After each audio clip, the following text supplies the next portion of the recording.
What is up, you guys? Welcome back to the channel. We've got a super nice day here in LA. We've had a lot of rain recently, which is pretty unusual for Southern California. So I'm glad that's finally starting to go away. We've got nice weather, can enjoy the cars. And I've got a track day coming up in just about 4 weeks here that I want to take the Z to. And I've got a few last things that I need to do to it between now and then, including a power steering cooler as well as a clutch, unfortunately. But today I've got a couple hours to be working on the car, so I want to do a few things on it just while I can, get a video out to you guys. So we're gonna dive right in. Now, when I got this car, I was messing around with it and tried to do a burnout, and it didn't go so well. Let me show you guys what that looked like real quick. We'll drop that footage right here. So as you can see, that was a pretty lame attempt at doing a burnout. I thought I just sucked at burnouts and had given up. No, I'm just kidding. But I was doing a little bit of research online and found out that from the factory, this car comes with a setting that if you have your foot on the brake, it'll limit the amount of throttle that you can give it, and in turn, doing what you just saw. So the fix to that is unplugging one pin that's in the ECU that enables that feature. Now I've seen most people just cut it. I'm not gonna cut it because should I ever wanna go back, I just wanna be able to plug it right back in. So I'm gonna show you guys today the proper way to do the pin, I think it's 101 removal on this car. And then we're gonna do one thing in the engine bay, so let's dive into it. So the first step here is removing all the trim pieces under the passenger side footwell to get access to the ECU so that we can pull that one pin out. So let's go ahead and jump into the car and I'll show you guys what trim needs to be removed. So I know for sure we need to pull out this trim piece here, and I'm thinking we need to pull out this piece here, that is like where a traditional glove box would go. So there is gonna be bolts in here in that cigarette lighter. I know there's one there. I'm gonna go ahead and pull this out. I think this is just clipped on. So I'll set you guys up for a little time lapse and we'll start tearing this apart.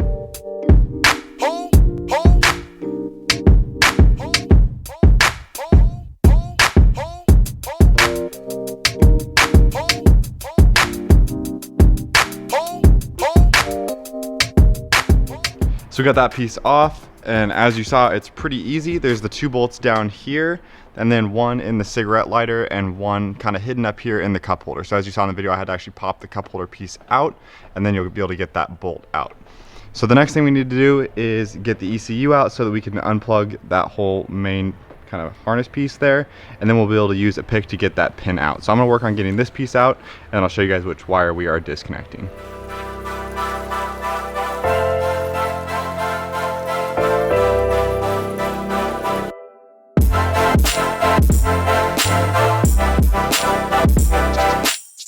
So with the ECU disconnected, I'm kind of figuring this out as I go, so bear with me, but it's gonna be a wire on this set over here. So if you're looking at it like this, it's the smaller of the two pinouts.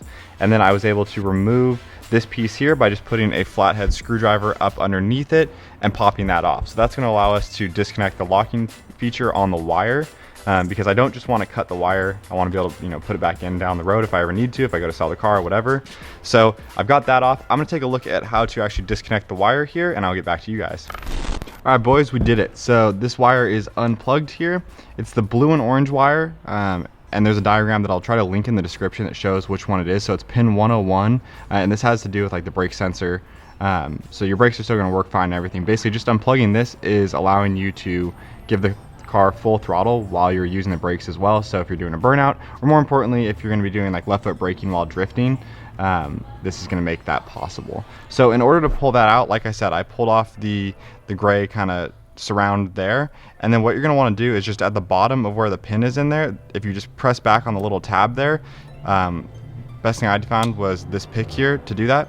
Just press it back and you'll be able to pull the wire out. So that way, if we ever want to reinstall it, we can reinstall it. So what I'm going to do is get the ECU plugged back in, make sure the car still starts up fine, and that I still have brake lights before I fully assemble everything again. Boys, we are in business. So I started the car back up. It started right up. We've got no lights on the dash, and as you can see, the brake lights do work. I've got just a piece of like the jack handle decompressing the brake in there because I'm here by myself. So we are good to go. I'm going to get this all reassembled and put back together.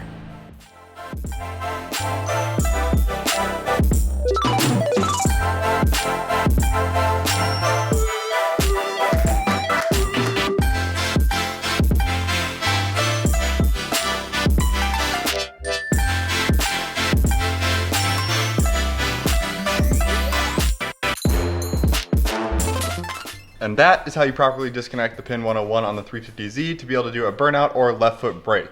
So I know what you're thinking, we gotta go do a burnout. Not quite yet. We are going to do that in this video, but I need to throw one thing in the engine bay real fast. It's going to be a super simple install, so I just want to throw it into this video as well and have that done. So a very common issue when drifting is that this coolant overflow tank will bubble over when that coolant gets hot. It's just the nature of driving your car hard under those conditions. So what's cool is that Chase Bays makes an entirely baffled replacement for it. So you can't really see in there, but what happens is that if it does overflow, it's got an overflow that will drain out the bottom here. So you can either run that to another tank like this, or just run it out the bottom of the car that if it were to overflow versus bubbling over in your engine bay. So they've got a couple different options for brackets on these guys, depending on where you're gonna mount it. Because I just want it to sit right in the stock location like that, I opted for this bracket here. So I'm gonna go ahead and pull this one out. Should be a pretty simple thing to do. We just need to disconnect this bolt here, and then disconnect the hose that runs over to the radiator, and then pull that out. We'll put this one in, and then put the coolant back over into this one, and we'll be done with it.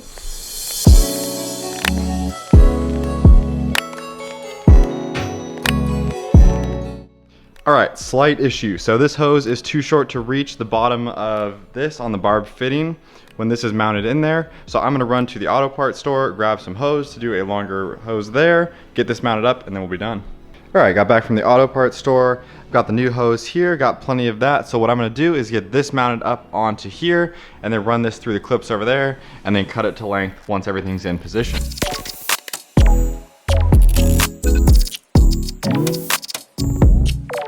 And of course, we ran into another issue. So this overflow tank is a little too tall and comes into contact with the frame rail down there, which is okay.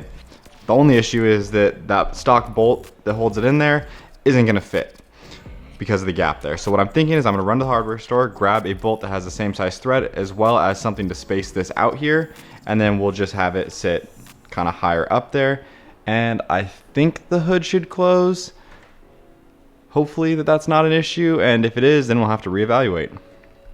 As I got back from the hardware store, and the solution that I got at the hardware store just wasn't gonna work because it made it sit too high up and make contact with the hood. So I should have done this from the start, but I just drilled a second hole, or a third hole I should say, in the bracket to kind of allow it to sit a little bit higher up on the bracket, not hit the frame rail, but clear the hood. Let me show you what I did. All right, so like I was saying, I just added this extra hole up here, so we're not gonna use the original hole that was there, and then that allows the actual tank to sit a little bit higher up on the bracket, and we can actually put it on that stock location that we were trying to all along. So I'm gonna throw you guys back on the tripod, install this, and be done.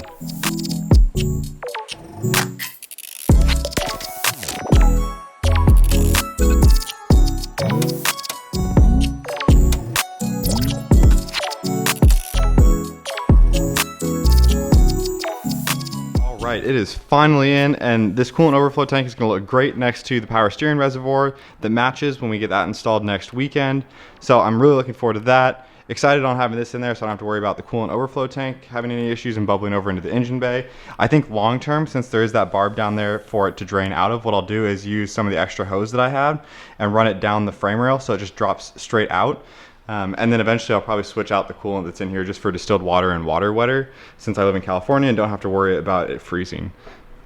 All right, well, per usual, that install took way longer than it should have. By no fault of Chase Bays, that's just the nature of working with a universal product, is that if it's not designed to fit in that specific area, it may be too tall like that was. But we got it to work, and I'm super stoked on the Chase Bays product. But let's get back to that burnout we were talking about earlier.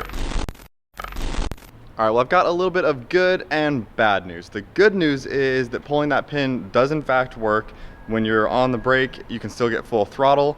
The bad news is, before I set up the camera, the first time I tried to do a burnout, I think I finished off the clutch. Now, I knew the clutch was slipping, and I have a new ACT clutch and flywheel going on the car, probably next weekend now instead of the power steering. So I was already planning to replace it, but I think that was the last leg of the clutch.